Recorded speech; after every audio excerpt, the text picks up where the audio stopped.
Welcome to કિચનની વાતો ગુજરાતી. તો આજે હું તમારી સાથે શેર કરીશ ઈનો બનાવવાની ખૂબ જ સરળ રેસીપી. આપણે અવારનવાર બહારથી મોંઘા ઈનો લાવીએ છીએ.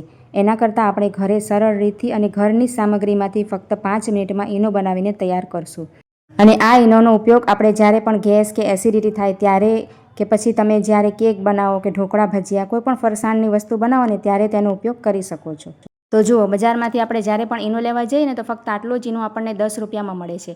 જ્યારે આજે આપણે ફક્ત 10 રૂપિયાના ખર્ચાથી આપણે ઢગલાબંધ ઈનો તૈયાર કરી શકશું. તો ચાલો બનાવવાનું શરૂ કરીએ. તો સૌથી પહેલાં આપણે અહીંયા લઈ લઈશું લીંબુના ફૂલ. આ રીતે લીંબુના ફૂલને આપણે સાઇટ્રિક એસિડ પણ કહીએ છીએ અને આ રીતે ખાંડના દાણા જેવા હોય છે. એટલા માટે આપણે તેને ઝીણો પાવડર બનાવી લેવાનો છે. તો તમે અહીંયા ખાંડણીથી પણ ખાંડી શકો છો અને આ રીતે મિક્સર જારમાં પણ એડ કરીને તેનો પાવડર બનાવી શકો છો. તો અહીંયા આપણે 2 ચમચીનો માપ રાખી લઈએ. તો અહીંયા 2 ચમચી એટલે આપણે લીંબુના ફૂલ મિક્સર જારમાં એડ કરી દઈશું અને તેનો એકદમ ઝીણો પાવડર આપણે પીસી લેવાનો છે. તો અહીંયા જુઓ, એકદમ ઝીણો તમે જોઈ શકો છો પાવડર આપણે તૈયાર કરી લીધો છે. હવે આપણે એક બાઉલમાં તેને કાઢી લઈશું.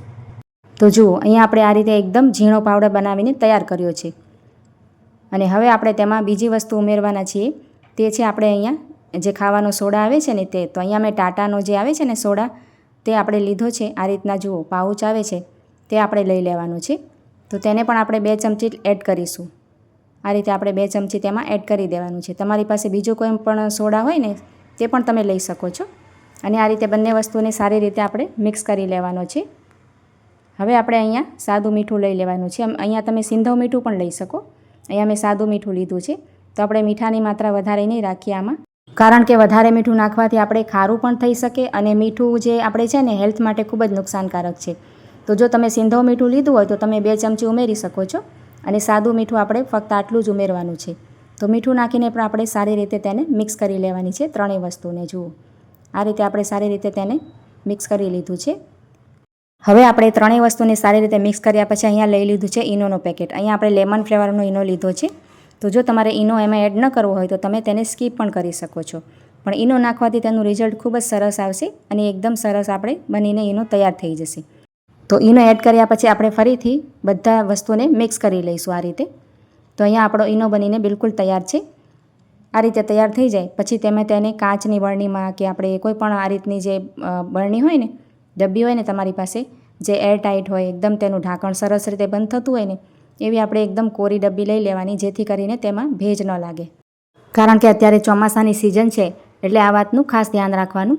આ રીતે આપણે તેનું ઢાંકણ સરસ ટાઈટ બંધ કરીને રાખવાનું. અને તમે આ રીતે ઈનો બનાવીને સ્ટોર પણ કરી શકો છો. બહાર પણ રાખશો તો પણ ચાલશે. ફ્રીજમાં રાખવાની પણ જરૂર નહીં પડે.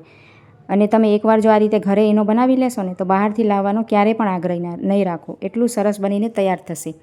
હવે આપણે ઈનો તૈયાર કર્યો છે તેમાંથી આપણે ઈનો બનાવીને તૈયાર કરશું. તેના માટે અહીંયા કાચના ગ્લાસમાં એક આઈસનો ક્યુબ એડ કરી દીધો છે. અને જે આપણે ઈનો તૈયાર કર્યો છે ને તેમાંથી ખૂબ જ ઓછો, જુઓ 5 ચમચીમાંથી પણ ઓછો અહીંયા મેં ઈનો એડ કર્યો છે. તો આટલો જ ઈનો આપણે એડ કરવાનો છે. વધારે ઈનો નાખવાની જરૂર નથી આપણે. અને તેમાં આપણે 1 ગ્લાસ જેટલું ઠંડુ પાણી એડ કરી દઈશું. ખૂબ જ સરસ તમને તેનું રિઝલ્ટ મળશે. તો આ રીતે તમે જોઈ શકો છો એકદમ સરસ આપણો બજાર કરતાં પણ સારો ઈનો બનીને તૈયાર થઈ ગયો છે. આ રીતે ચમચીથી મિક્સ કરી લઈશું. અને આ ઈનોને તમે જે લીંબુ શરબત બનાવી છે તેમાં પણ એડ કરી શકો છો. અને જ્યારે પણ આપણે એવું લાગે ગેસ જેવું કે એસિડિટી જેવું, તેમાં આપણે પી શકાય. ખૂબ જ આપણને રાહત મળશે અને એકદમ સરસ લાગશે. એનો ટેસ્ટ પણ ખૂબ જ સારો લાગે છે. તો જરૂરથી તમે આ ઈનો બનાવીને એકવાર ટ્રાય કરજો અને કમેન્ટ દ્વારા જરૂરથી જણાવજો કે આજનો વિડીયો તમને કેવો લાગ્યો છે. અને જો સારો લાગ્યો હોય તો લાઇક કરજો, શેર કરજો અને આવા જ વિડીયો જોવા માટે ચેનલને સબસ્ક્રાઈબ કરજો. અને એકવાર આ રેસિપીને જરૂરથી ટ્રાય કરજો. ખૂબ જ સરળ છે બનાવવાનું.